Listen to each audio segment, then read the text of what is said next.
হালকা শীতের আমেজে দারুণ একটা শীত ঘুমের পরেই সকালে দরজা খুলতেই দেখতে পেলাম পাহাড়ে ঘেরা জনমানবহীন ঋষিখোলার সৌন্দর্য এক অদ্ভুত মায়াবী পরিবেশের সৃষ্টি করেছে। এই হোমস্টের এই সিঁড়িটা দিয়ে উপরে উঠলেই ফার্স্টের রুমটাই আমাদের ছিল। নিজেকে আর আটকে রাখতে পারলাম না, ক্যামেরা নিয়ে বেরিয়ে পড়লাম পাহাড়ি নদীর বয়ে চলা দেখতে, যেটা আমাদের হোমস্টে থেকে এতটাই কাছে যে ঘর থেকে স্রোতের শব্দ শোনা যায়।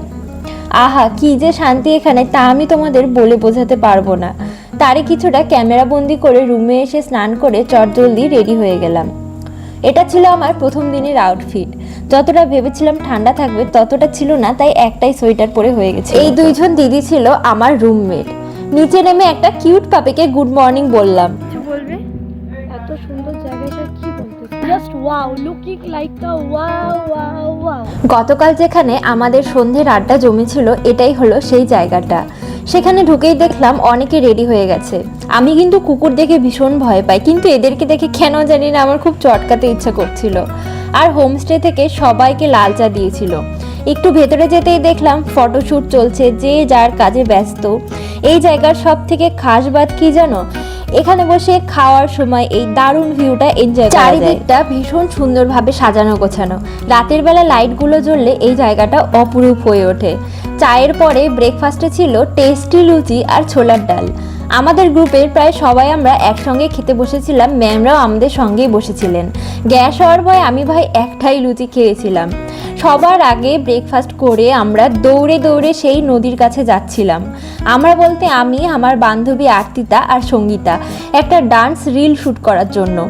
কারণ আমার মনে হয় সময় কি তা ধরে রাখা যায় না। আজকে আমি যে মুহূর্তের আনন্দটা ফ্রেমবন্দি করছি সেটাই 2 বছর পরে আমি আবার উপলব্ধি করতে পারবো। ঠিক যেমন এই ভিডিওটা এডিট করার সময় আমার আবার সেই দিনগুলোর কথাই মনে পড়ে যাচ্ছিল। এবার বিদায় নেওয়ার সময় চলে এসেছে। আমি আমার ট্রলি প্যাক করে দিয়েছি আর চারপাশটা দেখে নিলাম কিছু ছাড়া পড়লো কিনা।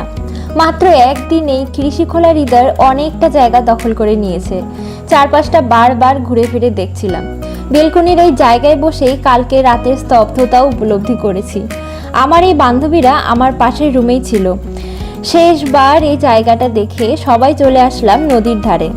এখানে এসে সবাই অনেকগুলো ফটো তুলে হালকা ভয়ানক এই অ্যাডভেঞ্চারাস ব্রিজটা পার করছিলাম ট্রেকিংয়ে যাওয়ার উদ্দেশ্যে। এই ব্রিজটা কাঠ আর বাঁশের তৈরি। ব্রিজের ওপর দিয়ে নদী পেরিয়ে আমাদের হোমস্টে ছিল। এই খরস্রোতা নদীর জল বারবার আমাকে মুগ্ধ করেছে। সেই নদীর পাশে রাস্তা দিয়ে আমরা হেঁটে চললাম। পথের পাশে এরকম পাহাড়ি ফুলেরও দেখা মিলল। কখনো উঁচু রাস্তা তো কখনো গড়িয়ে যাওয়ার মতো নিচু রাস্তা। এর আগে পাহাড়ি রাস্তায় ট্রেকিংয়ের কোনো অভিজ্ঞতা না থাকায় বেশ হাঁপিয়ে যাচ্ছিলাম। ছোট বড় পাথরে সাজানো রাস্তায় হাঁটা পথ মসৃণ ছিল না, কিন্তু তা হলেও সবাই মিলে বেশ মজাই লাগছিল। অবশেষে যখন 10 থেকে 15 মিনিট হেঁটে ঝর্ণার কাছে আসলাম, তখন একটা ঠান্ডার বাতাবরণ সবাইকে ঘিরে ধরলো। কি যে ভীষণ স্তব্ধতা আর ঝিঝিডা। আর এই প্রাকৃতিক ঝর্ণার কাছে এসে আমার একটাই কথা মনে হচ্ছিল যে আমরা সবাই ভীষণ লাকি। এটা ছিল আমার জীবনের প্রথম পাহাড়ি ট্রেকিং আর খুব স্পেশাল। দেন আমরা হাতে হাত রেখে ফিরে যাচ্ছিলাম। এই যে হাতে পাথরটা দেখছো, এটা ঝর্ণার পাশ থেকে নেওয়া। ম্যাম আমাদের বললেন এরকম কিছু স্পেসিফিক পাহাড়ি পাথর থেকে নাকি মেয়েদের আইল্যাশ প্যালেট তৈরি করা হয়। চারপাশে পাহাড়ের এরকম করুণ অবস্থা, ভাঙা অবস্থা দেখে আমরা এটাই আলোচনা করছিলাম যে কিভাবে প্রকৃতিকে ধ্বংস করা হচ্ছে। ট্রেক থেকে ফিরে আমাদের ট্রলিগুলো গাড়িতে বাঁধার ব্যবস্থা চলছে। ঋষিখোলার ফুলের সৌন্দর্য, চারপাশের শান্ত পরিবেশ আর হোমস্টের সামনে বয়ে চলা এই ঋষি নদী যেন এক স্বপ্নের থেকেও বেশি কিছু।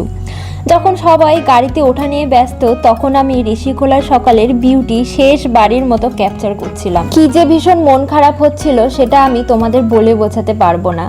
তারপর প্রায় আধ ঘন্টা ট্রাভেল করে আমরা পৌঁছালাম এখানে একটা ভিউ পয়েন্ট আছে সেটা দেখতে।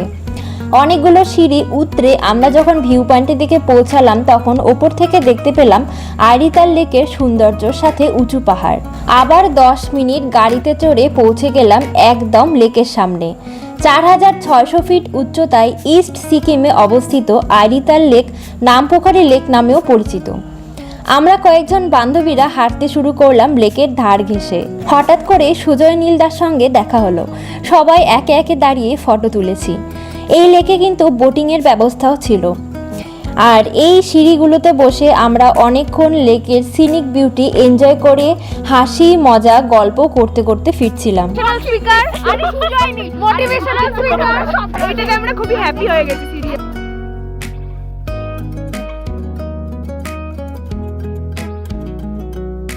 দুপুর 2টোর সময় লেক থেকে গাড়িতে উঠে ভিউ এনজয় করতে করতে বিকেল 4:50 নাগাদ আমরা পৌঁছালাম আমাদের সেকেন্ড দিনের ডেস্টিনেশন রোলেপে।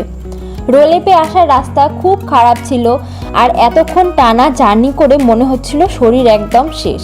স্নান করে একদম ফ্রেশ হয়ে রেডি হয়ে গেছি, হাত মোজা পরে। আর ভীষণ ঠান্ডা এখানে, গাড়িটা যদি বাই চান্স স্লিপ হয়ে যায় তার বিশাল ভয় লাগছিল। এটা হচ্ছে আমার রুম 103। ওখানে একটা বেড দেওয়ার কথা। আমরা টোটাল রয়েছি 6 জন। পাচ্ছি না। হাই হাই, খুব ঠান্ডা লাগছে এবার সোয়েটারটা। হাই, খুব ঠান্ডা এখানে, কিছু বলার নেই কিছু ওখান থেকে। গাইস, রুম থেকে বেরিয়ে এরকম একটা সরু বারান্দা পেরিয়ে বাইরে আসলাম। এই কটেজের নিচের রুমে আমি আর আমার বান্ধবীরা ছিলাম আর উপরের রুমে ছিল আমার অন্য বান্ধবীরা। তো চলো ওপরে গিয়ে দেখি ওরা কি করছে। ওপরের এই জায়গাটা খুব সুন্দর, বসে সময় কাটানোর মতো। দরজা খুলতেই দেখলাম এখানে তো গল্পের আসর জমে গেছে। আমিও বসে পড়লাম গল্প করতে। চোখে পড়লো ছোট্ট একটা টেন্ট। সেখানে বসে পাগলের মতো হল্লা চিল্লা করে নিচে নামতেই দেখলাম হোমস্টের কুকুরগুলো সামনে দাঁড়িয়ে। ব্যাস হয়ে গেল। কুকুর দেখে ভয় পাওয়া আমি আর আমার বান্ধবী এখানেই দাঁড়িয়ে পড়লাম। আরেকজন বান্ধবী এসে আমাদের উদ্ধার করে নিয়ে গেল। এরপর আমাদের সন্ধ্যের স্ন্যাক্স হিসেবে দিয়েছিল দুধ চা আর পেঁয়াজি। সবাই আমরা ডিনার সেরে ঘরে আসলাম আর আমাদের সবার ইচ্ছে ছিল আজকে রাতে একটা রিলস করব। একটা না, আমরা অনেকগুলো রিলস করেছিলাম, খুব মজা হয়েছিল সেদিন রাতে। পরের দিনের ডেস্টিনেশন ছিল আমাদের জুলুক। তো সেই ভিডিওটা নেক্সট পার্টে আসবে। Till then tata.